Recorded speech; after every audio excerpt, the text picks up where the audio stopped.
तो मुझे लगता है कि जो चीज हम पाना चाहते हैं जब तक हम उसको नहीं पा रहे, जहां जाना चाहते हैं जब तक वहां नहीं जा पा रहे, जिस परिस्थिति में होना चाहते हैं जब तक नहीं हो पा रहे, तब तक वो फेज जो बीच का है वो हमारे लिए गम है।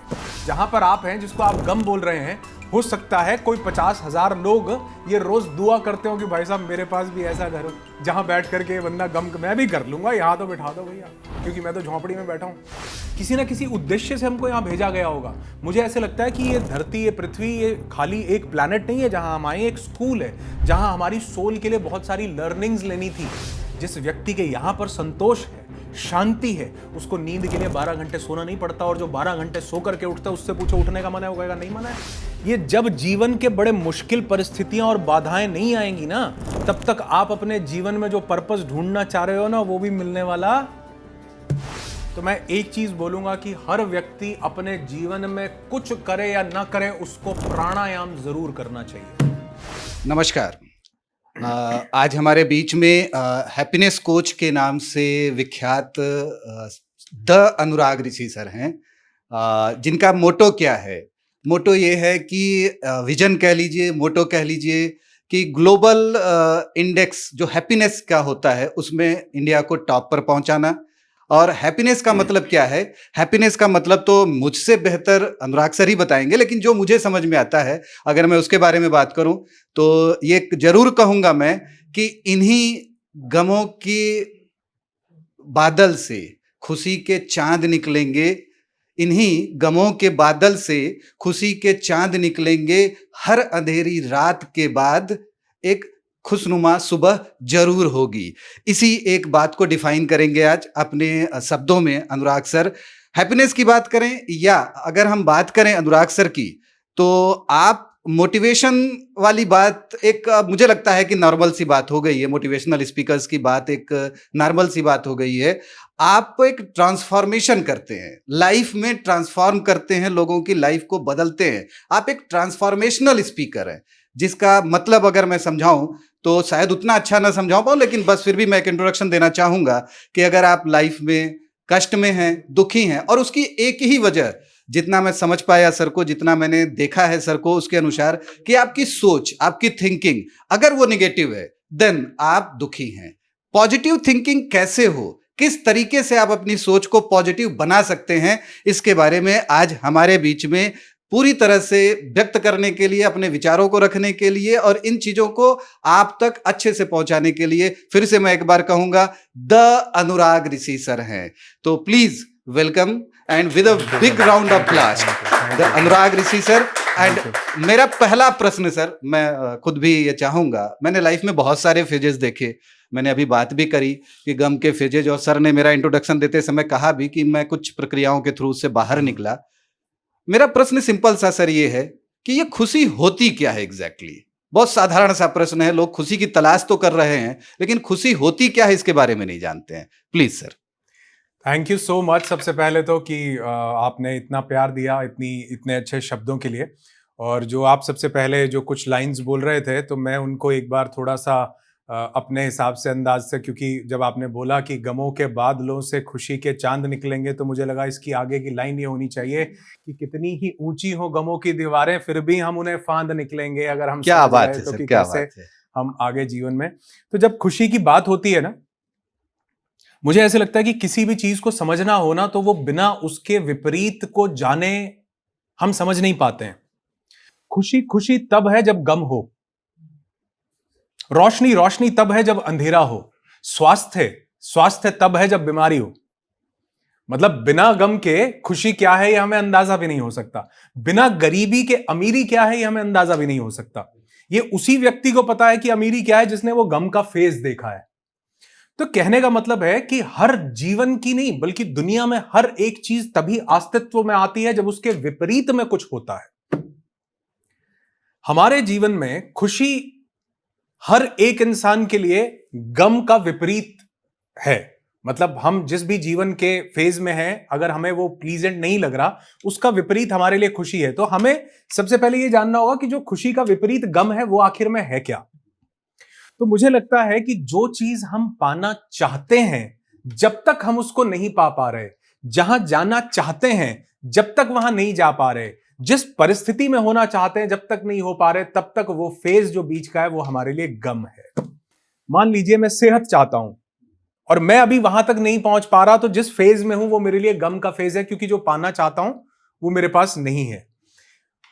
मेरे जीवन में मैं पैसे कमाना चाहता हूं, मेरे पास नहीं है, मैं अभी गरीबी के फेज में हूं, तो जहां पे मैं हूं उस जगह को मैं गम डिक्लेयर कर देता हूं, दूसरे को खुशी डिक्लेयर कर देता हूं। लेकिन अगर आप इसको, जो मैं कहना चाह रहा हूं, अगर थोड़ा सा ध्यान दे करके समझेंगे, तो जिस जगह पर आप हैं, जिसको हमने गम का फेज डिफाइन किया हुआ है, करोड़ों लोगों के लिए ये दुनिया की सबसे बड़ी नेमत, सबसे बड़ी दौलत हो सकती है जहां पर आप हैं। तो यानी ये जो गम है, ये जो खुशी है, ये हमारे हिसाब से है, ये जनरलाइज नहीं है। मतलब जहां पर आप हैं, जिसको आप गम बोल रहे हैं, हो सकता है कोई 50,000 लोग ये रोज दुआ करते हो कि भाई साहब मेरे पास भी ऐसा घर हो जहां बैठ करके बंदा गम, मैं भी कर लूंगा, यहां तो बिठा दो भैया, क्योंकि मैं तो झोंपड़ी में बैठा हूं। अरे भैया ये जो बाइक इनके पास है, मेरे पास तो साइकिल है टूटी हुई, मैं भी गम कर लूंगा, लेकिन मुझे तो कहने का मतलब है कि जिस परिस्थिति में हम जिसको गम बता रहे हैं, एक्चुअल में वहां पर भी खुशी के बहुत सारे आयाम हैं। लेकिन हमने किसी एक चीज को पकड़ के अपने उस पूरे फेज को गम का फेज बना दिया। समझिए, मान लीजिए मेरे पास पैसे नहीं है, तो क्या मेरी पूरी जिंदगी गममय है? क्या ये बहुत बड़ी ऊपर वाले की नेमत, कुदरत की, ऊपर वाले का आशीर्वाद नहीं हो सकता कि मेरे पास हो सकता है फैमिली हो, पेरेंट्स हो, माता पिता हो? उन लोगों से पूछिए जो आज कल्पना करते हैं कि काश मैं दोबारा से वापस जा पाऊं और अपने पिताजी को ये करके दे पाऊं। आपके पास हैं और हमें लग रहा है कि नहीं, अब ये है क्योंकि जो है वो टेकन फॉर ग्रांटेड है। अगर सर हमारा थोड़ा सा ध्यान कि मेरे जीवन में क्या है उस पर आ जाए, तो मुझे लगता है कि जीवन का हर एक पल खुशी ही हो जाता है। हम गम के फेज में तब जाते हैं जब जीवन से क्या चला गया, जब उस पर ध्यान है। जब जीवन में यह ध्यान होता है ना कि जीवन में क्या क्या है, तो मुझे लगता है, जब आपका यह प्रश्न है कि खुशी क्या है, तो मुझे लगता है खुशी ढूंढनी हो तो जीवन में क्या क्या है ये कैलकुलेट कर लेना चाहिए, तो पता लग जाता है कि अच्छा इतनी सारी खुशी है। फिर वो गम की छोटी सी चीज पर ध्यान नहीं जाता और फिर वहां से निकलने के लिए समय भी नहीं लगता। Thank you. किसी और का प्रश्न? सर एक सवाल मेरा भी है, और एज अ ऑडियंस मैं बैठ के इसलिए पूछ रहा हूँ कि मैं सच्चाई से पूछ पाऊँ, और मेरी ही अपनी तकलीफ है, ऐसा कुछ भी नहीं। जीवन में कभी कभी आपको सब कुछ मिल जाता है जिसके बारे में आप शायद कल्पना भी ना किए हो, शोहरत, दौलत, प्यार, मोहब्बत, सब कुछ। लेकिन फिर एक टाइम आने के बाद अब वाई के तलाश में चले जाते हो। मतलब आपको सेटिस्फाइड हो जाना चाहिए था, बट आप नहीं हो रहे हो, विचलित हो। तो ये क्या इंडिकेट कर रहा है? क्या कोई इंडिकेशन है? और ये कभी कभी समझ में नहीं आता। सो मैं आज चाहूँगा कि लाइव आपसे ये समझ पाऊँ और थोड़ा सा अपने दिमाग को रिलैक्स करा पाऊँ। बहुत बढ़िया सवाल है मिश्रा जी, ये बहुत शानदार सवाल है। और मुझे ऐसे लगता है कि जैसे आपने ये बोला ना कि ये भी कर लिया, वो भी कमा लिया, सब कर लिया, फिर जीवन में वाई की तलाश होती है, तो असल में आपने अपने प्रश्न का खुद ही जवाब दे दिया। ये जब जीवन में सब कुछ इंसान पाता जाता ना, ये वाई की तलाश आती तभी है। खाली पेट भजन ना होए गोपाला। जब तक आपके पास कुछ चीजें पूरी आप चिन्हित नहीं करते जाते हो, हर एक चीज, और इसको तो मैस्लो ने इतना खूबसूरत, मैस्लो ने एक हायरार्की बनाई, हम सबने पढ़ी होगी मैस्लो की हायरार्की। सबसे पहले रोटी, कपड़ा और मकान। आप किसी वो व्यक्ति जो भूखा है, जिसके बच्चे प्यासे हैं, जिनको अभी तक खाना नहीं मिला, आप उसको बोलोगे कि बैठ के ना जीवन में क्या करना है, मेडिटेशन कैसे, वो भैया रिक्शा, रोटी कमानी, घर जाके। ये हायरार्कीज हैं सर लाइफ की। इसीलिए आप देखोगे वो जितने भी लोग, ज्यादातर लोग जो उस परम अवस्था को उपलब्ध हुए, जो वाय, जैसे आपने बोला ना जीवन का क्या वाय है, जो वहां तक पहुंच पाए, वो सब लोग, ज्यादातर उनमें से आप देखोगे वो राजा थे या राजा के घर में पैदा हुए। चाहे वो श्री राम थे, चाहे वो श्री कृष्ण थे, बुद्ध एक राजा के बेटे थे, महावीर। आप जितने लोगों को, आप क्यों? क्योंकि पेट भरा हुआ है, अब हम किसी और चीज के बारे में सोच पाते हैं। तो सबसे पहले जब हम इस मॉर्टल दुनिया में आते हैं, हम मृत्यु लोग जिसे बोलते हैं, हमें यहां भेजा जाता है, तो हमारी सिर्फ और सिर्फ अटैचमेंट अपनी बॉडी के साथ होती है सबसे पहले। और शरीर का सबसे पहले नीड क्या है? सबसे पहली नीड जानते हैं क्या है? रोटी, खाना। पैदा हुए नहीं थे कि मां की गर्भ में जब थे तब भी एम्बिलिकल कॉर्ड जो अब हमारी मां की नाभि से, हमारी नाभि से जुड़ी हुई थी, वहां से खाना मिल रहा था, और यहां से चले जाते हैं तब भी पीछे वाले पिंडदान ही करते रहते हैं, ये खिला दो, वो खिला दो, कौए को खिला दो। खाना सबसे पहली जरूरत और जीवन की सबसे आखिरी जरूरत, जो जीवन जाने के बाद भी चलती रहती है, खाना।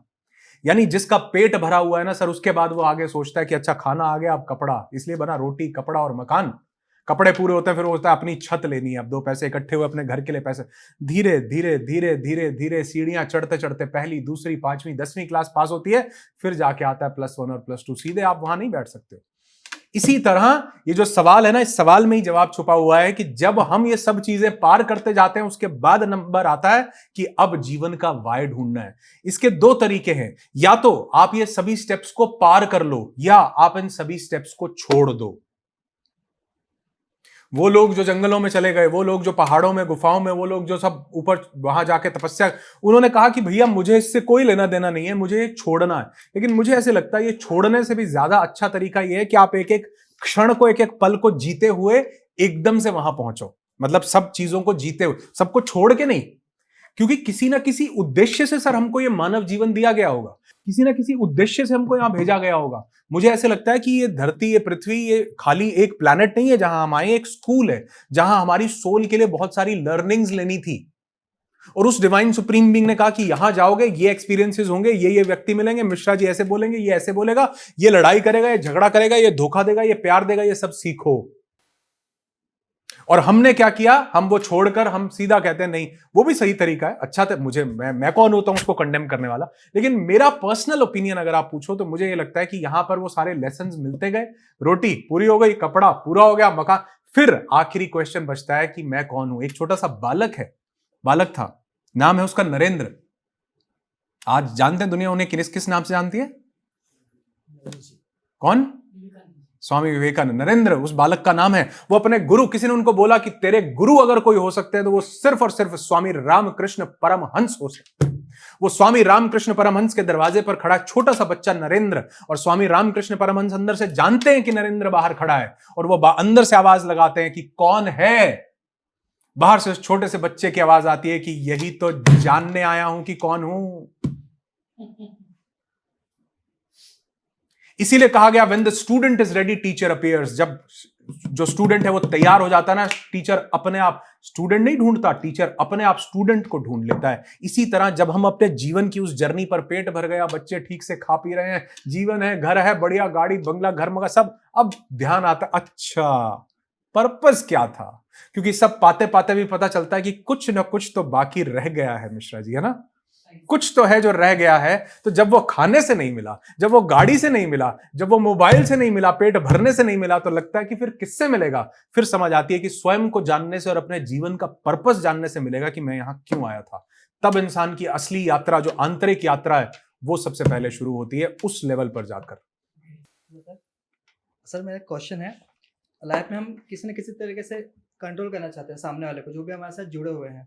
मतलब कोई टास्क होता है, फिर कोई काम होता है, वो हमारे हिसाब से नहीं होता है, तो अचानक से गुस्सा आ जाता है, फिर मन उदास हो जाता है।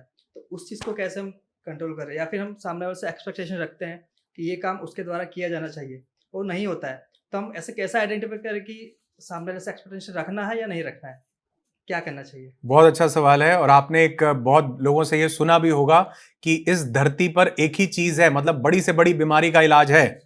आज कैंसर भी रिवर्स हो रहा है, लोग अपनी हार्ट डिजीज रिवर्स कर लेते हैं। एक चीज है जिसका कोई इलाज नहीं है, वो है वहम।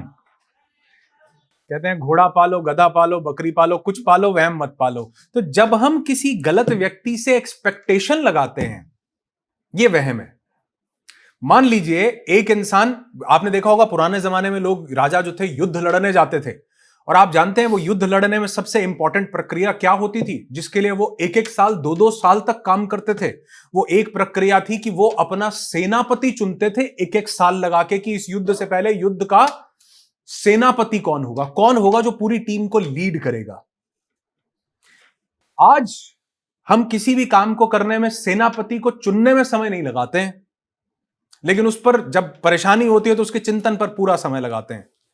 हम किससे विवाह करना है, कौन लाइफ पार्टनर होगा, इसको चुनने में समय नहीं लगाते हैं, जबकि उसके बाद झगड़े में हम पूरा समय लगा सकते हैं।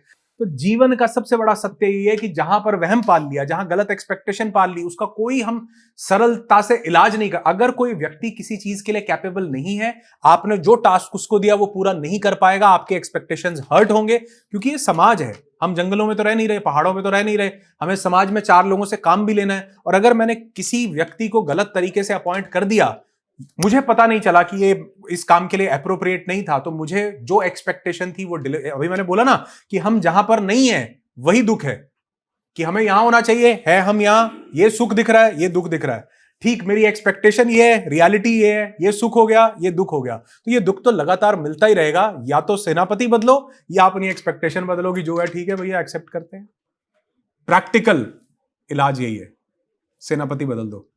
हाँ सर, मेरा सवाल मुझी से रिलेटेड है कि अभी जैसे फ़िटनेस और ये सारी चीज़ों में भी मैं रहा हूँ, तो मेरे साथ बेसिकली ये होता है कि जब भी जैसे मैं एक रूटीन रहता है मेरा, महीने भर का पूरा रूटीन रहता है। अगर उस बीच में काम आता है और मुझे कहीं बाहर जाना रहता है, जैसे मैं अभी यहाँ आया हूँ, तो उस बीच अगर मेरा फ़िटनेस की कोई भी चीज़ छूटती है, जैसे जिमिंग छूटता है या फिर डाइट वगैरह छूटती है, तो उसके बाद मैं बहुत ज़्यादा डिप्रेस्ड हो जाता हूँ क्योंकि मेरे लिए हैप्पीनेस वही बन चुका है। तो वो जो मेरा हैप्पीनेस वाला पार्ट है वो एकदम से गायब हो जाता है कभी-कभी, कुछ समय के लिए। तो उससे मैं कैसे डील करूँ? कि अगर मैं दूसरी जगह पे हूँ, दूसरी जगह उपस्थित भी हूँ, तो वो चीज़ अगर मेरे जो 2 घंटे मिसिंग हो रहे हैं, जो मैं खुद को टाइम देता हूँ, उसको कैसे मैनेज करूँ? अगर वो नहीं मिल पा रहा है मुझे तो, मैं किस तरीके से खुश रहूँ? बहुत बढ़िया, बहुत अच्छा सवाल है आपका। पहली बात तो ये कि ये जो खुशी के लिए हमने एक आधी चीज ढूंढ रखी है ना, पहले तो इस मापदंड को बदलना पड़ेगा।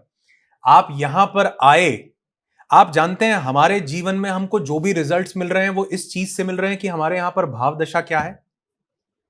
अगर मैं किसी काम को रोते हुए करता हूं ना, तो वो काम नहीं बनता, वो कर्स हो जाता है। हम उसको हमने बुरी नजर से उस काम को, वो श्रापित, जिसको शब्द लेना नहीं चाहिए, लेकिन आपने सुना है घर की लेडीज अगर खुश माहौल से, अच्छे माहौल से, खुशी से खाना बनाए, खाना नहीं, वो अमृत हो जाता है। और वहीं वो रो धो के सारा दिन फोन पे बात करके, सारा ये करके और फालतू की इधर उधर की बातें करके, वो खाना भी जहर हो जाता है जी, क्योंकि वो खाना आपकी वाइब्रेशंस को लेता है। ठीक उसी तरह आपके जीवन के बहुत सारे पहलू हैं। एक पहलू आपकी एक्सरसाइज है, एक पहलू आपकी एक्टिविटी है, और एक पहलू यह भी है कि आप काम पे यहां आए हो जहां से 2 पैसे कमाते हो और जिम के दे पाते हो। तो क्या इसके लिए ग्रैटिट्यूड नहीं होना चाहिए कि ये आपके पूरे घर को चला रहा होता है? हो सकता है कि आपके माता पिता की पूरी एक्सपेक्टेशंस आपके काम से रिलेटेड आपको लगी हो सकती है। क्या जीवन में आप सिर्फ एक शरीर हो, या शरीर के अलावा और भी रिस्पॉन्सिबिलिटीज हैं या नहीं? यस या नो? है ना? तो उन सब रिस्पॉन्सिबिलिटीज को कौन चला रहा है? काम चला रहा है। तो जितनी खुशी उस जिम से मिलती है, अगर उतनी खुशी काम से मिलने लगी, काम कभी भी उस जिम के रास्ते में बाधा नहीं बनेगा, बल्कि आपको वहां से और नए वेज मिलने लगेंगे। एक सेलिब्रिटी को सुना था, उस दिन से मेरा जीवन बदला। उसने बोला कि भैया, मेरे को 24 घंटे मिले हैं, अगर 22 मिले होते तो मैं किसका क्या उखाड़ लेता। सोच के देखो, अब 22 में आप क्या कर लेते? सारे काम 22 में करते ना। एक लड़की की शादी होनी है, 9 महीने हैं लड़की की शादी में, सारे काम हो जाएंगे 9 महीने में? यस या नो? और अगर शादी में 10 दिन है तो सारे काम हो जाएंगे? यस या नो? तो भी हो जाएंगे। काम तो 10 ही दिन में होने हैं, 9 महीने बाद वाले काम भी शादी से 10 दिन पहले ही शुरू होंगे।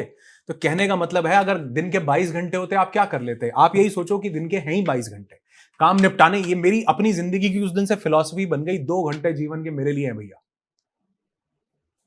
अगर आप ये खुश रहोगे ना, अपने काम से मोहब्बत करते हुए कि काम पे आया हूं, बहुत बढ़िया, जो रात को नींद 8 घंटे की आनी थी ना, वो 6 में ही पूरी हो जाएगी, क्योंकि संतोष था।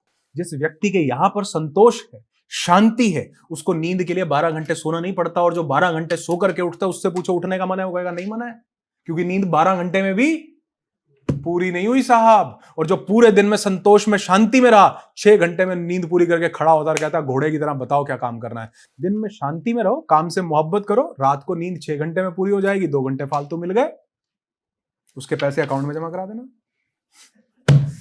इंसान सर शांत रहना चाहता है, आप सबकी वीडियोस देख के वो रेमेडीज भी फॉलो करता है, लेकिन जो आउटडोर इन्वायरमेंट है, मतलब जहाँ आप नहीं कंट्रोल कर सकते, वहाँ से जो डिस्टर्ब होता है, उसके लिए क्या करें? क्योंकि दिमाग विचलित भी होता है, डिस्टर्ब भी होता है, और उस वक्त समझ में नहीं आता। बहुत बहुत शानदार सवाल पूछा मिश्रा जी आपने, लेकिन इसको ना मैं दूसरे पर्सपेक्टिव से आपको आंसर देना चाहूंगा, जो मेरा अपना मानना है। जिसको आप परेशानी बोल रहे हो जीवन के माहौल में, एक्चुअल में वो वही पत्थर हैं चट्टानों के जो ऊपर पड़ने से कोयला भी हीरा बन जाता है। ये जब जीवन के बड़े मुश्किल परिस्थितियां और बाधाएं नहीं आएंगी ना, तब तक आप अपने जीवन में जो पर्पस ढूंढना चाह रहे हो ना, वो भी मिलने वाला नहीं है सर, बिल्कुल मिलने वाला नहीं है। ये कहीं ये जो जीवन के, जो मैंने बोला यहां पर हम कुछ सीखने आए हैं, स्कूल है ये हमारा, ये जो अर्थ है, ये जो जीवन हमें मिला हुआ है, और उस अर्थ में सिखा, अब वो ऊपर वाला खुद थोड़ा चल के आएगा कि मिश्रा जी जागो ये लो, नहीं, वो इन लोगों के, मेरे आपके किसी के माध्यम से आएगा। कोई अच्छा बोलेगा, कोई बुरा बोलेगा, कोई टफनेस देगा आपको, कोई परेशानी देगा, कोई दिक्कत देगा, फिर आप अपने दिमाग के घोड़े दौड़ाओगे कि क्या करना है। तो क्या ये प्रारब्ध है? ये प्रारब्ध है। और ये देखिए, हम प्रारब्ध हमें क्यों मिलता है? क्योंकि प्रारब्ध हर एक के पास है। जिसके भी संचित कर्म है उसको प्रारब्ध मिलेगा। फ्रेश तो कोई भी नहीं आ रहा, जिसके भी कर्म थे वो प्रारब्ध लेकर के आया ही है। लेकिन लोग इतने सारे जो मिल रहे हैं, ये संयोग हो रहा है आपको कुछ बनाने के लिए, सिखाने के लिए, कुछ टफ सिचुएशंस देने के लिए। और जो लोग इन टफ सिचुएशन से बचते हैं, उनको लगता है कि यार सब कुछ स्मूथ ही चलना चाहिए। वो कितनी बार हमने कहानी सुनी कि वो बटरफ्लाई, वो कुकून में, वो जो होता है, वो उसके जो था कुकून में कीड़ा, क्या बोलते हैं हम उसको, हाँ, वो उसको किसी बच्चे ने, टीचर एक्सपेरिमेंट करके दिखा रहा था कि देखो ये एक अंदर से जो है निकलेगा और ये बटरफ्लाई बनेगा, तितली बनेगा। और वो बच्चे ने जब उसको अंडे से निकलते देखा तो उसने वो देखा कि इसके पंखों में बड़ी दर्द हो रही है, इसको तो यार आजाद कर देना चाहिए, चुभ जाएंगे, इसको कैसे कर रहा है। उसने अंडा तोड़ दिया। जैसे ही अंडा तोड़ा, वो बाहर निकल गया बटरफ्लाई, लेकिन वो थोड़ी देर के बाद ही, 2-4 मिनट के बाद उसकी मृत्यु हो गई।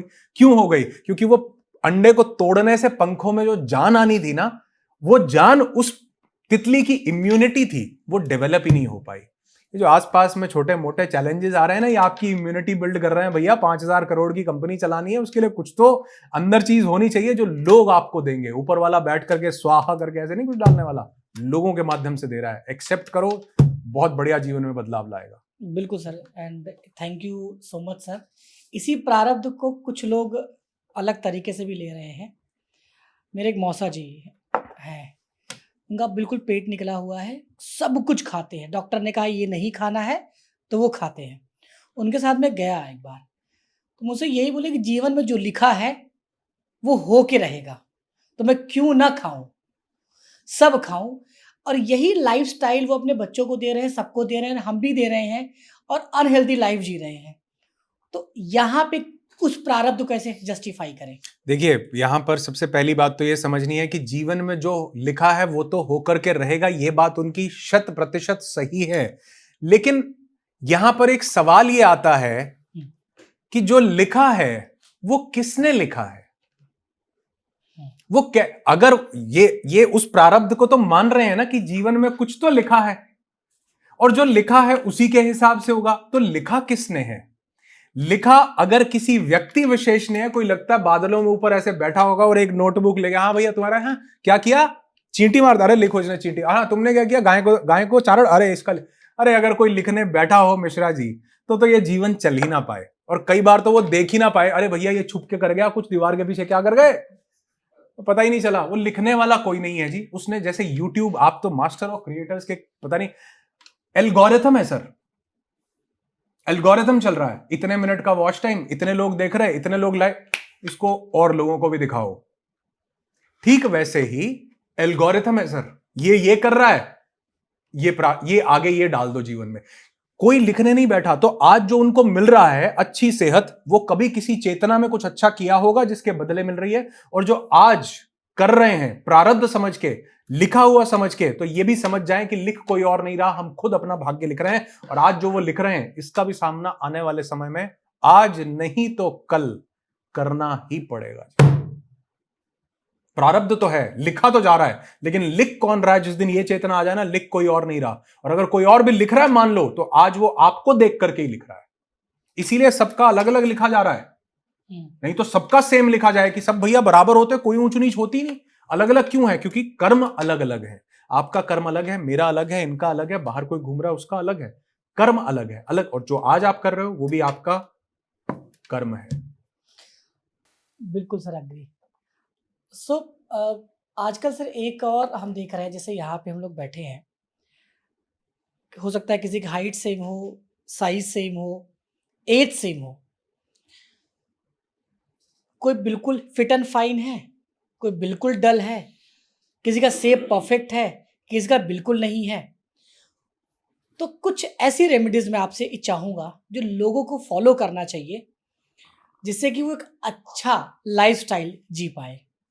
देखिए, अगर आप मुझसे पूछें सिर्फ एक चीज और मुझे इस चीज को ना शॉर्ट में बताना हो, बिल्कुल शॉर्ट में, तो मैं एक चीज बोलूंगा कि हर व्यक्ति अपने जीवन में कुछ करे या ना करे, उसको प्राणायाम जरूर करना चाहिए।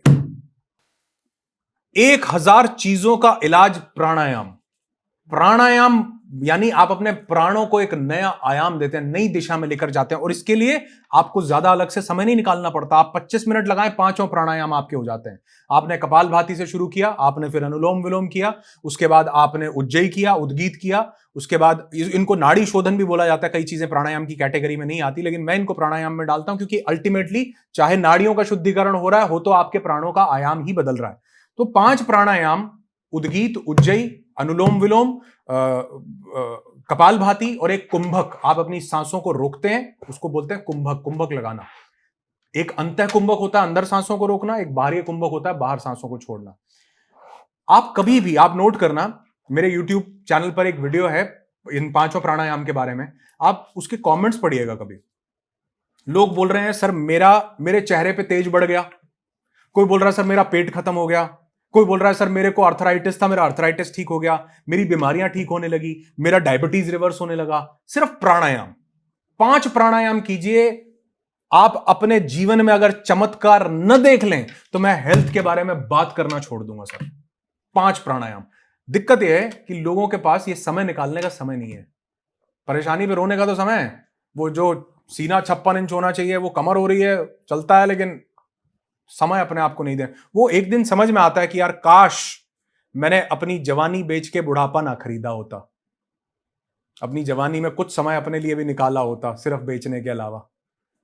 तो वो समय मैं बोलता हूं आधा पौना घंटा 1 घंटा अगर अपने लिए समय नहीं है, कहां जा रहे हैं? रोबोट हुए हैं, सुबह उठे, नहाए धोए, काम पे गए, रात को आए, सो गए। और कई लोगों को तो वो सोने के लिए भी शराब चाहिए, नींद भी अपने आप से नहीं आ रही है। क्या हो रहा है? चल क्या रहा है आपसे? चल कर क्या रहे हो? अगर यही करवाना होता ऊपर वाले को तो कहीं बंदर बनाया होता, कोई घोड़ा बनाया, कोई इंसान क्यों बनाया? इंसान बनाया उस हायर वर्जन तक पहुंचने के लिए, जानने के लिए, और उसके पहले सबसे पहले जिसने अपना शरीर कॉन्कर नहीं किया, अपना मन कॉन्कर नहीं किया, वो बाकी चीजें तो बड़ी, आप जितने भी सक्सेसफुल लोगों को देखोगे ना, आप देखोगे उन्होंने सबसे पहले अपना मन और अपना शरीर कॉन्कर किया है, उसके बाद वो कहीं जाकर के सक्सेसफुल हुए। सो कॉल्ड सक्सेसफुल नहीं, सो कॉल्ड का मतलब कि हमारी सोसाइटी में बहुत से लोग पैसे को सक्सेस मान लेते हैं। सक्सेस का मतलब है combination of everything, mental peace, happiness, mental clarity, money, good relationships. अगर ये सब चीजें हैं तो इसका मतलब आप कामयाब हो। और जो भी ऐसा व्यक्ति कामयाब है उसने सबसे पहले अपने शरीर और अपने मन को काबू में किया है, और उसका सबसे अच्छा तरीका स्वस्थ रहने का प्राणायाम है। 1 महीना करो, 30 दिन, चमत्कारी रिजल्ट्स मिलेंगे और आप एकदम से चौंक जाओगे कि ये हुआ क्या मेरे जीवन में। नमस्कार। नमस्कार जी। सर मेरे 2 क्वेश्चंस हैं जी।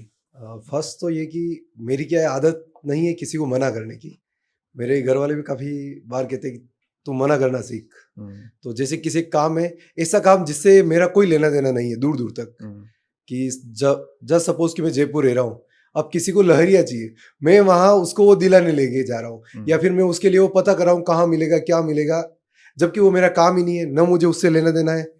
पर क्या पता, मैं मना ही नहीं कर पाता। कोई नई चीज अगर कोई बताएगा ये करना है, चाहे वो मेरा फील्ड का नहीं है, फ्यूचर में भी कभी काम नहीं आने वाला, पर फिर भी मैं उसमें घुसता चला जाता हूँ, अपने आप को रोक नहीं पाता। ये मैंने कई बार देखा है, कई केसेस में देखा है। किसी एक फ्रेंड की गाड़ी लानी थी, मैं राजकोट चला गया, जबकि न तो वो गाड़ी मेरी, न मेरे नाम पे, कुछ भी नहीं है मेरा रोल, बस कि भाई तू चला जा ठीक रहेगा। तो इससे कैसे बचा जाए? देखिए, पहली बात तो इससे बचना क्यों है? बढ़िया काम कर रहे हो, दुआएं ले रहे हो लोगों के साथ, न चाहते हुए भी उनके जीवन में बढ़िया इंपैक्ट डाल रहे हो। जीवन में सिर्फ एक ही कमाई थोड़ा है। मैं कहीं कॉर्पोरेट ट्रेनिंग कर रहा था, वहां पे एक व्यक्ति ने मुझसे पूछा, वो बोला कि सर मैंने बहुत काम किया, बहुत बढ़िया ये किया, मैंने सोचा था मेरा प्रमोशन होगा, लेकिन प्रमोशन मेरे साथ वाले बॉस ने उसको प्रमोट कर दिया, मेरा प्रमोशन नहीं हुआ। मैंने उसको वहीं पे बोला, मैंने कहा जीवन में सिर्फ प्रमोशन का मतलब गांधी जी वाले नोट ही थोड़ा है। ये तो बॉस जो दिख रहा है, इससे भी कोई बड़ा बॉस है। मैंने कहा आपने अगर कुछ अच्छा किया, हो सकता है उसके एवज में आपकी किडनी बढ़िया काम कर रही हो, हो सकता है आपके परिवार में सुख है, शांति है, सुकून है, कलह नहीं है, कलेश नहीं है, झगड़ा नहीं है, आपके शरीर में कोई बीमारी नहीं है। हो सकता है ये उस प्रमोशन का नतीजा हो जो ऊपर वाले ने प्रमोशन शरीर में दे दिया हो। तो लोगों को प्रमोशन या रिवॉर्ड लगता है कि यार यहां जाकर के मैं बिजी हो गया, 2 पैसे कहीं कमा सकता था। जीवन में सिर्फ रिवॉर्ड पैसा नहीं है, जीवन में उसके अलावा बहुत सारी चीजें हैं जो रिवॉर्ड हो सकती हैं। लेकिन ये मैं इसलिए बता पा रहा हूं, ये समझ तब आता है जब हम वो पैसे वाले मार्ग से दूर निकल जाते हैं, क्योंकि चीजें ना दूर से स्पष्ट दिखाई देती हैं। राइट। मैं अपनी आंखों के सामने ये क्या रखा हुआ है, मिश्रा जी ने ये जो भी रखा हुआ है, अगर मैं इसको ऐसे पढ़ने की कोशिश करूंगा तो क्या मैं पढ़ पाऊंगा? लेकिन अब मैं पढ़ पा रहा हूं। बेंच मार्क को मार्क करना, चीजें दूर से ना ज्यादा स्पष्ट और क्लियर दिखाई देती हैं। आप जिस परिस्थिति में हो, आपको लग रहा हो सकता है कि यार मैं लोगों के लिए चला जाता हूं, लेकिन पता नहीं क्या कर रहे हो आप, जहां से क्या मिल रहा है उसका आपको भी अंदाजा नहीं है। प्रमोशन लेते रहो, बढ़िया जीवन जीते रहो, अच्छा कर रहे हो, जो भी कर रहे हो। सर सेकेंड थिंग, उसकी वजह से होता क्या है कि दूसरों का काम तो मैं कर लेता हूँ, फिर जब मेरा खुद का काम करने की बारी आती है, चाहे अकाउंट्स हो या कुछ भी चीज़ हो जो मुझे भी करना है, या कोई चीज़ सही करनी है, कुछ बनाना है, करना है, तो मैं अपने काम में आलस ले लेता हूँ। फिर देखिए, दूसरों काम की वजह से इतना थक जाता हूँ, फिर खुद का काम करने की इच्छा होती है, यार कल करेंगे, हाँ, कल करेंगे, ऐसे पूरा महीना निकल जाता है। ये बहुत अच्छी बात है। और इसीलिए कहा जाता है कि कई बार जब प्लेन में आप बैठते हैं तो कहा जाता है पहले मास्क सबसे पहले अपने लिए लगाओ, फिर दूसरे के लिए लगाओ। अपना काम भी उतना ही जरूरी है जितना दूसरों का काम है, क्योंकि आपकी भी अपनी एक फैमिली और सब चीजें हैं। इसके लिए एक छोटी सी आपको एक्टिविटी, एक छोटी सी एक्सरसाइज बताता हूं।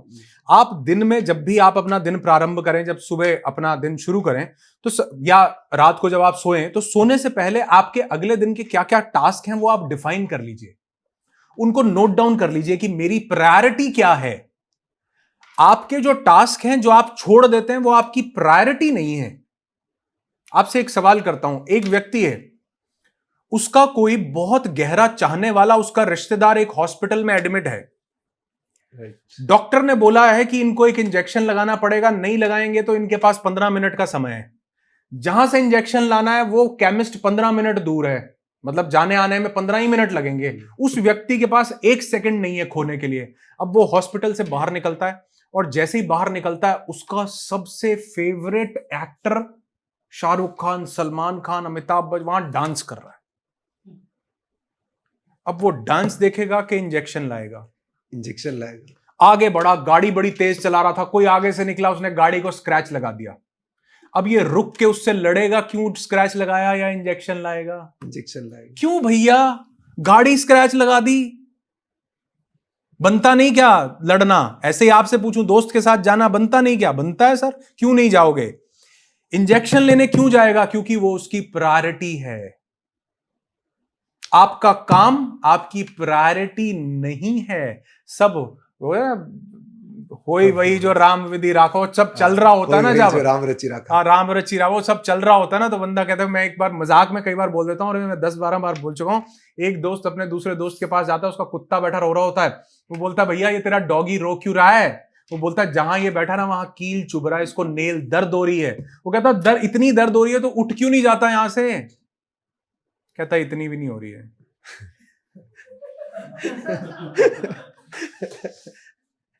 तो इतनी भी बड़ी प्रायोरिटी नहीं है वो, इतना भी बड़ा वो नहीं है। जब प्रायोरिटी बड़ी होगी ना, थोड़ा सा सोच करके देखो कि अगर आप किसी ऐसी परिस्थिति में हो, मैं आपको बोलूं कि भैया ट्रेन से जंप कर दो, आप बोलोगे नहीं करूंगा सर। बोलूं जंप कर दो, करनी पड़ेगी, नहीं करूंगा सर। और उसी ट्रेन में आग लगी हो, मैं आपको पकड़ूंगा भी, आप मुझे धक्का, आप होगा भाई साइड हो, सबसे पहले मैं कूदूंगा।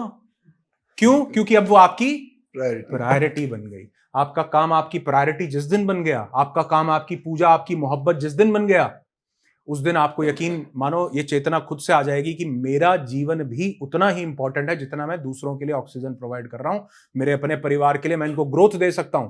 मेरे बच्चे जो यहां जा रहे हैं वो यहां जा सकते हैं। मैं जो इस चीज को अवेल कर रहा हूं इससे 5 गुना ज्यादा बढ़िया कर सकता हूं अगर मैं अपने काम में ज्यादा ध्यान लगाऊं तो ये जब प्रायोरिटी बनती है ना, जब तक ये होता है ना कि इतनी भी दर्द नहीं हो रही, चलता रहता है। प्रायोरिटीज बनाओ, एक रात सोने से पहले लिखो कि कल के सबसे 3 मोस्ट इंपॉर्टेंट चीजें क्या होंगी। ये कर लूंगा फिर किसी, मैं मदद करने से नहीं मना कर रहा हूं, ये कर लूंगा फिर किसी की, फिर चाहे सारे रात मदद करते रहो, कुछ भी करो, लेकिन पहले अपनी प्रायोरिटी डिसाइड करो। आपके माइंड में अभी भी नहीं है कि कल आपको क्या करना है, मेरे से पूछो। नहीं है ना, क्योंकि आपकी प्रायोरिटीज डिफाइन ही नहीं है, कभी लिखा ही नहीं हमने। Your mind is for creating ideas, not for storing them. दिमाग आइडियाज क्रिएट करने के लिए होता है, लिखने के लिए कागज पेन का उपयोग करो और लिखो। कल जीवन में क्या क्या करना है उसके 3 काम कल से शुरुआत करो, और इसके बाद अगली बार जब मिलोगे ये सवाल नहीं बचेगा। नहीं, मतलब आपकी बात। थैंक यू जी, thank you, thank you, thank you. Sir good evening sir. Good evening जी। क्वेश्चंस तो सर मतलब लगभग आप इतना देते हो कि सर उसका बस हमारा क्वेश्चन हम लोग हो ही जाते हैं सर, क्योंकि जो सोल्यूशन है उसी में मतलब बस सुनता रहने का मन करता है। सर मैं सेल्स फंक्शन में काम करता हूँ स्मार्ट इनोवेशन में, और मैं जो कि दोनों सेगमेंट्स में ही हूँ, B2B और B2C में। खासकर B2B एक नया सेगमेंट है जिसको डेवलप करना है, और खासकर मैं क्योंकि कैलकाटा से हूँ तो ईस्टर्न और साउदर्न जोन को मैं ज़्यादा टच करता हूँ मैं, ताकि कंपनी को एक मार्केट को मैं टैप कर सकूँ जो अभी भी है, क्योंकि वो थोड़ा सा नॉन हिंदी बेल्ट है, तो इसलिए कहीं ना कहीं थोड़ा सा रीच ईजी नहीं है। नॉर्थ ईस्ट और थोड़ा डिफिकल्ट हो जाता है, लोग तो उसके बारे में सोचते भी नहीं है। तो सर उसको कैसे बढ़ाया जाए, ये एक फर्स्ट क्वेरी है मेरा, ठीक है। और सेकंड है सर कि मैं सर का ही क्वेश्चन को थोड़ा सा रिपीट कर रहा हूँ। शायद ये भी थोड़ा सा मेरे साथ यही प्रॉब्लम है कि किसी और का तकलीफ में मैं कूद जाता हूँ, चाहे ब्लड देना हो चाहे कुछ भी देना हो, बट कहीं ना कहीं ऐसा कई बार लगता है जैसे मुझे जब चाहिए होता है हेल्प तो वो मिलता नहीं है, वो मिलता भी है किसी और से मिलता है जो अनएक्सपेक्टेड है। तो ऐसा क्यों होता है? दुख भी होता है और कई बार सुख भी होता है। कई बार ऐसा लगता है कि मैं किसी का हेल्प ही नहीं करूँगा, अब जो होगा देखा जाएगा। जैसे रास्ते में जा रहा हूँ, किसी का गाड़ी पंक्चर हो गया तो मैं वहाँ पे गाड़ी रुक के फिर आपका जो कि सिचुएशन देख लेता हूँ। अगर फीमेल है, अगर जो कि सराउंडिंग एरिया आपका जो कि ठीक नहीं है, सेफ नहीं है, तो मैं वहाँ पे रुक भी जाता हूँ, हेल्प भी कर देता हूँ, जिस तरह का भी हो सकता है, पेट्रोल हो कुछ भी हो, क्योंकि एनसीआर एक बहुत वास्ट एरिया है जहाँ पे बहुत सारी घटनाएं घटती है, और कहीं ना कहीं एक रेस्पॉन्सिबल सिटीजन की तरह बिहेव करना जरूरी है। जैसे किसी का एक बार एक्सीडेंट हो गया था मेरठ एक्सप्रेस से, मैं घर जा रहा था साकेत, तो मुझे कुछ नहीं मिला था, मैंने वीडियो बना के इमिडिएटली जो है वहाँ पे डीटीसी के जो उनका जो रेस्पॉन्स टीम होता है क्यूआरटी को मैंने बोला था, उससे बेचारे को उन्होंने एटलीस्ट इमरजेंसी पुलिस व्हीकल्स उन्होंने रेस्क्यू करा पाए। नहीं तो लोग खाली वहाँ पे खाली बना के ना रील्स बना रहे थे, बट नोबडी वाज कॉलिंग 112। एक सांड मेरठ एक्सप्रेस में आ गया था, सब लोग उसको बाईपास करके जा रहे थे, बट किसी ने उनका इमरजेंसी नंबर पे फोन नहीं किया कि एक सांड है, इमरजेंसी क्यूआरटी को बुलाइए नेशनल हाईवे का, ताकि ये सांड किसी के साथ एक्सीडेंट ना हो जाए, क्योंकि सब लोग 80-100 की रफ्तार में। तो मैंने गाड़ी को रोका, मैंने उसको किया और मैंने इस तरह से किया। तो मैं थोड़ा सा जानना चाहता था, थोड़ा सा प्लीज आप गाइड कीजिए सर। पहले तो आपको सुन के ही आनंद आ रहा था, बहुत बढ़िया, और लग रहा था कि आप ही बोलते रहो। और दूसरा ये कि देखिए जो आप कर रहे हैं वो बहुत बढ़िया कर रहे हैं। आपके जैसे लोग ही वो होते हैं जो दशरथ मांझी बनते हैं, वो जो कहते हैं जब तक तोड़ेंगे नहीं तब तक छोड़ेंगे नहीं, वो आप ही जैसे लोग होते हैं सर, क्योंकि उनमें ये भावना होती है कि कुछ करना है जीवन में, और जो आप कर रहे हो वो बहुत अच्छा कर रहे हो, इसमें कोई दिक्कत, कोई दुविधा, कोई वो नहीं। आप क्योंकि अगर आप कोई कार्य कर रहे हो और उस कार्य को लेकर के मन में नेगेटिव भाव आ गए तो वो कार्य वैनिश हो जाता है सर, खत्म हो जाता है। मैंने आपके लिए कुछ अच्छा किया लेकिन मन में आ गया कि यार ये तो गलत कर दिया, तो वो अच्छा किया हुआ भी 0 कर देते हैं हम कई बार। तो प्राउड फील कीजिए अपने ऊपर, बहुत अच्छा आप कर रहे हो। दूसरी बात, जहां तक सेल्स की रही सर, मैंने बहुत साल मैंने सेल्स के लिए बहुत काम, मैं सेल्स ट्रेनर रहा हूं, तो इसलिए मुझे ये अनुभव है। और हर एक एरिया का, हर इंडिया के हर एक क्षेत्र का, बिल्कुल ठीक कहा आपने कि नॉर्थ ईस्ट में थोड़ा और डिफिकल्ट है और नॉन हिंदी बेल्ट में थोड़ा सा डिफिकल्ट होता है। लेकिन एक भाषा है जो हर कोई व्यक्ति समझता है, वो भाषा है वैल्यू की भाषा। मेरे पास अभी जेब में 500 रुपए का नोट है सर, बिल्कुल असली है, बढ़िया है, एकदम ओरिजिनल, कड़क, ताजा। अगर मैं ये नोट आपको दूं 500 का और मैं आपको बोलूं कि भैया ये 100 रुपए में खरीदोगे, खरीद लोगे? 500 का नोट 100 रुपए में, आप कहोगे भैया 10-15 और ले आओ, ऐसे ऐसे तो निकालो अंदर से, कई 100 ले आऊंगा मैं। क्यों खरीदोगे सर 500 का नोट 100 में? वैल्यू ज्यादा मिल रही है। वो 2 ही मिनट छोड़ो, वो उसी पल 500 का है। ठीक उसी तरह आप जो चीज जिस कस्टमर को देना चाह रहे हो, चाहे वो B2B हो चाहे वो B2C हो, सेल्स की मेंटालिटी सेम होती है। खरीदने वाले और बेचने वाले की मानसिकता सेम है। B2C और B2B में मानसिकता में फर्क नहीं है। अगर सामने वाले को यह लगा कि ये चीज मुझे वैल्यू दे रही है, तो प्राइस मैटर नहीं करता, चाहे नॉर्थ ईस्ट हो, चाहे चांद हो, चाहे युगांडा हो। एक पानी की बोतल अगर मैं यहां पर, जैसे सब लोग ऑफिस में बैठे हैं, मैं आपको बोलूं ये पानी की बोतल जो है, ये छोटी सी बोतल है, लेकिन ये छोटी सी बोतल 300 रुपए की है। आप क्या ये 300 रुपए की बोतल मुझसे खरीदेंगे? 1% भी चांस नहीं है कि आप नहीं खरीदेंगे। अगर यही बोतल मैं राजस्थान के किसी ऐसे गांव में जाकर के दूं जहां पर पानी बिल्कुल नहीं है, और वो बोले भाई पूरी संपत्ति ले लो लेकिन 2 घूंट पिला दो, 2 घूंट पिला दे साकिया, ये वहां 300 नहीं है 3000 की भी बिकेगी। क्यों बिकेगी? तो हम चीजों की वैल्यू इस चीज से नहीं देखते हैं कि वो कितनी वैल्यूएबल है, बल्कि इस चीज से देखते हैं कि किसको किस चीज की कितनी जरूरत है, और जिस चीज की जरूरत है उसी वैल्यू प्रोपोजिशन पे हम लोग काम अगर करें, जिसको हम बोलते हैं यूएसपी, कि क्या वो यूनिक सेलिंग पॉइंट होगा जो यहां पे काम करेगा। समझ रहे हो? वो पर्टिकुलर हर चीज का अलग अलग होता है। जैसे कई लोग एक बात बोलते हैं ना कि भैया ये एक होती है सेलिंग, एक होती है सेलिंग की वाइफ। क्या होती है? कौन होती है वो? Miss selling. कई बोलते हैं मिस सेलिंग कर दिया हमने, गलत कर दिया। तो मिस सेलिंग कुछ भी नहीं होती। किसी ने मुझे बोला भाई ये गंजे को कंगी बेच देना मिस सेलिंग है। मैंने कहा क्या पता सेल्समैन ने गंजे को ये बताया हो कि इससे खारिज भी की जा सकती है। क्या पता उसने गंजे को ये बताया हो कि तुम्हारी वाइफ के बाल तो लंबे घने हैं, उनको दो घर जाके।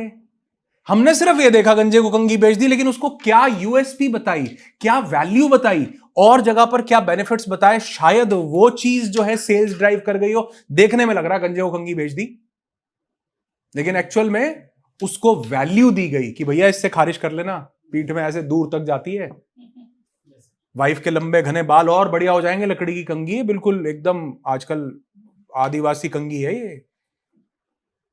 उसको वैल्यू बताई। तो हर एक के लिए वैल्यू अलग है। अगर आप ये बोलो गंजे को कंगी नहीं बेची जा सकती या बेचना पाप है, बिल्कुल गलत बात है। बेचना बिल्कुल सही है, लेकिन सही वैल्यू बताई जानी चाहिए। नॉर्थ ईस्ट चले जाओ, युगांडा चले जाओ, पाकिस्तान चले जाओ, जापान चले जाओ, वहां देखो कि उन लोगों को चाहिए क्या। अगर आप वो वैल्यू देने में कामयाब हो गए तो दुनिया के किसी भी इलाके में सेल्स की जा सकती है। और यकीन मानना, जहां पर वैल्यू दी जाती है प्राइस कभी भी नहीं पूछता कोई। इसका कोई नहीं पूछेगा रेगिस्तान में, जहां पर 500 लोग रेगिस्तान के बीच में और बॉटल एक ही है, कोई नहीं पूछेगा भैया कितने की है। वो कहेंगे पहले मुझे दे दो बस। स्केर्सिटी क्रिएट हो गई और वैल्यू पता चली कि इस सिचुएशन में इसकी क्या कीमत होनी चाहिए। सिर्फ इन 2 चीजों पे फोकस करिए, कहीं भी सेल्स होती है। सर सर मेरे क्वेश्चन है कि सबके मन में आता है क्वेश्चन कि लाइक हम कहीं भी जॉब कर रहे हैं, अपनी डेडिकेशन से कर रहे हैं, अपनी मोटिवेशन से कर रहे हैं, अपना बेस्ट दे रहे हैं हम, ठीक है। उसके बाद भी कोई नया पर्सन आता है, ठीक है, उसकी सैलरी हमसे ज़्यादा पे वो लगते हैं, तो उसको कैसे हम मैनेज करें, मतलब उस टाइम उस समय को कैसे मैनेज करें, लाइक कि हम इतना कर रहे हैं उसके बाद भी हमारे जो न्यू पर्सन आ रहे हैं उनकी सैलरी हमसे ज़्यादा पे लग रही है। तो मेरा क्वेश्चन ये है सर, इसको मैनेज कैसे? तो मिश्रा जी किसको दे दी ज्यादा सैलरी? खैर मजाक की बात नहीं। पहली बात तो आप ये समझो कि किसी को भी ज्यादा सैलरी दी नहीं जाती है। मेरे पास एक हस्बैंड वाइफ आए, बड़े ध्यान सुना, काउंसलिंग के लिए। सारी काउंसलिंग हो गई। उसकी वाइफ बाद में काउंसलिंग में जाने के बाद पता है क्या बोली? वो बोली सर ये बंदा बड़ा खराब है। अपने हस्बैंड के बारे में बोल रही है। सर मैं ना एक बेटर हस्बैंड डिजर्व करती थी।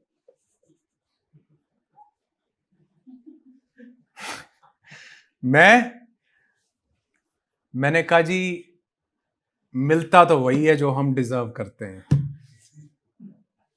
मानो या ना मानो। हमें बाहर से लग रहा है मिलता तो वही है जो हम डिजर्व करते हैं। कोई चवन्नी ना फालतू दे किसी को आज के दौर में।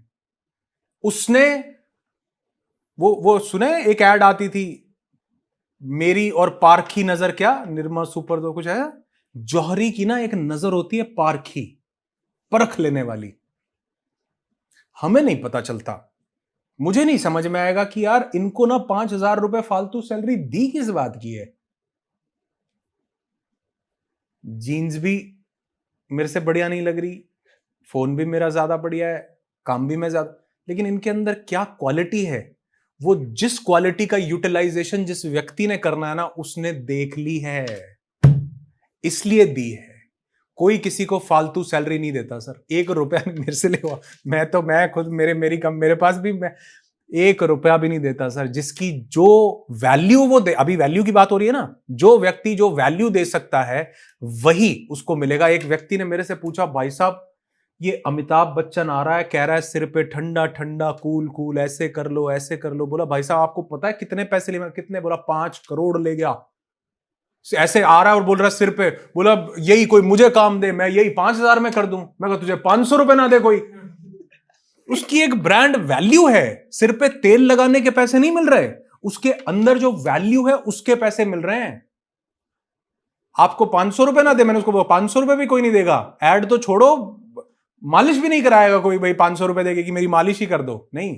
क्योंकि वो अमिताभ बच्चन वो वैल्यू डिलीवर कर रहा है, हमें लगता है।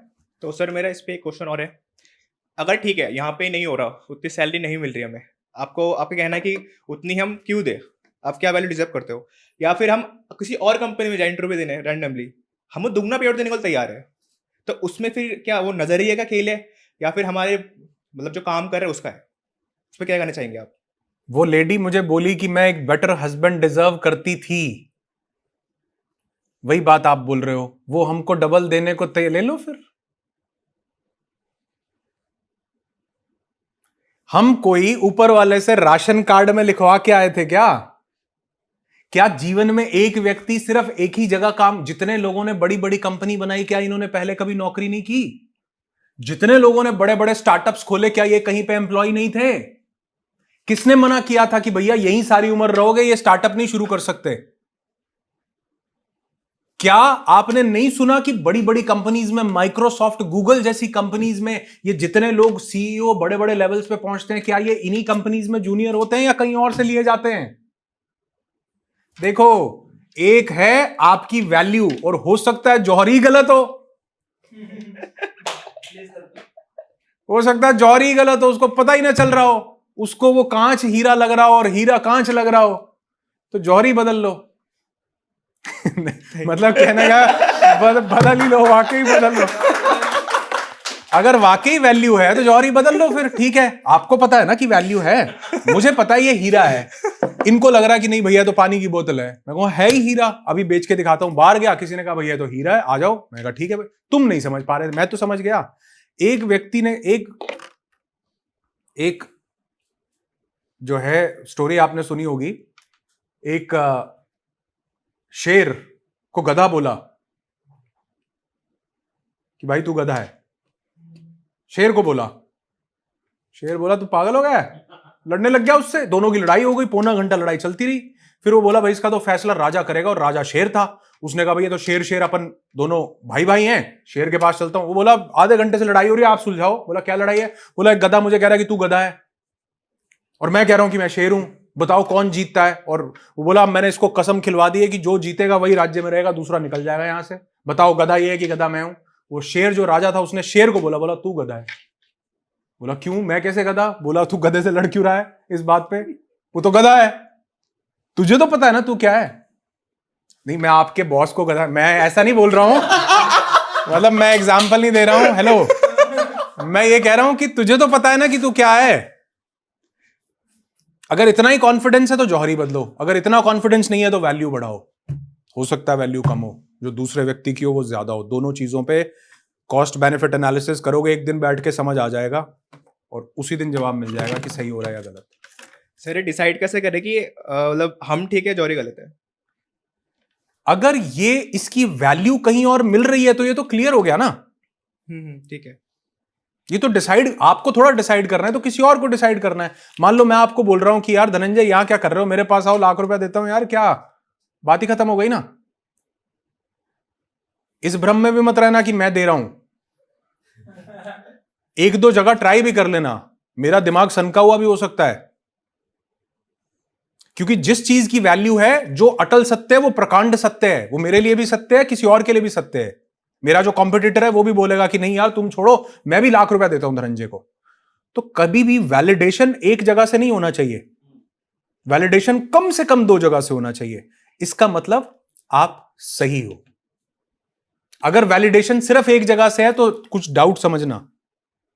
और फिर 2 जगह ट्राई मारना। अगर कहीं से वो वैलिडेशन नहीं मिल रहा, एक ही जगह से मिल रहा है, तो इस भ्रम में नहीं रहना कि यही जौहरी है। हो सकता है वो चूना लगाने वाला चूना मैन हो। समझ रहे हो? तो ये खुद से बात करने की जरूरत नहीं है, ये तो जनता बता देती है, लोग बता देते हैं, जौहरी बता देता है कि आप हीरा हो या नहीं हो। Thank you sir. मैं सर इतना ही रिक्वेस्ट करूंगा सर के बीच में, प्लीज सर ऐसे मोटिवेशन सेशन होना चाहिए सर आपका। ये तो आप पता नहीं सर कैसे कैसे फ्रीक्वेंसी पे होगा, बट मुझे लगता है सर कि बहुत लोगों को दिशा निर्देश मिल सकता है, क्योंकि आप बिल्कुल सही कहा कि एनसीआर का जो लाइफ है सर, लोगों ने खुद कॉम्प्लिकेटेड कर लिया अपने लिए।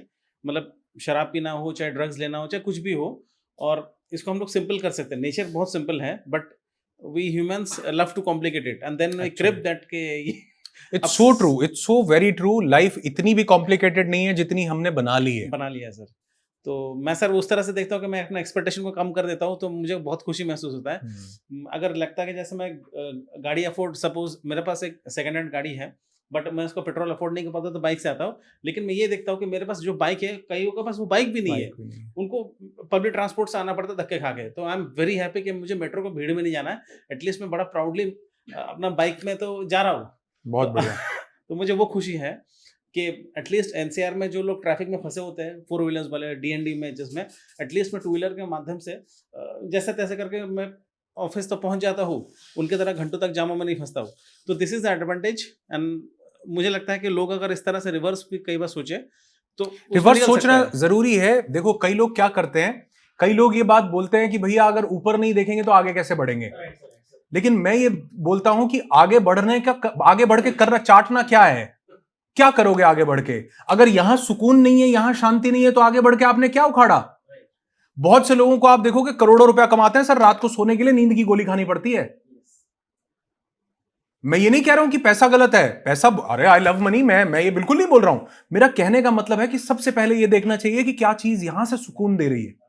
तो अगर मुझे ये सुकून मिल जाता है कि मैं बहुत बढ़िया कर रहा हूं, अच्छा कर रहा हूं, तो ये मानसिक यहां पर जो शांति मिली है ना, ये आपके काम को, आपके काम करने की एबिलिटी को, आपकी परफॉर्मेंस को हर एरिया में आपको शार्प कर देती है, बढ़ा देती है। और जिंदगी में उसी तरह की चीजें आती हैं जो हम यहां से सोच रहे हैं। सुकून भरी सोच है और सुकून जिंदगी में आता है, टेंशन भरी सोच है और 4 लोग टेंशन लेकर के जिंदगी में आते हैं। तो मुझे लगता है ये जो हम शुक्र कर देते हैं ना कि बहुत बढ़िया है, एटलीस्ट ये तो मेरे पास है, ये आपकी जिंदगी में और बहुत कुछ देने के लिए आपको तैयार कर देता है। Thank you so very much, God bless you जी, थैंक्स अ लॉट।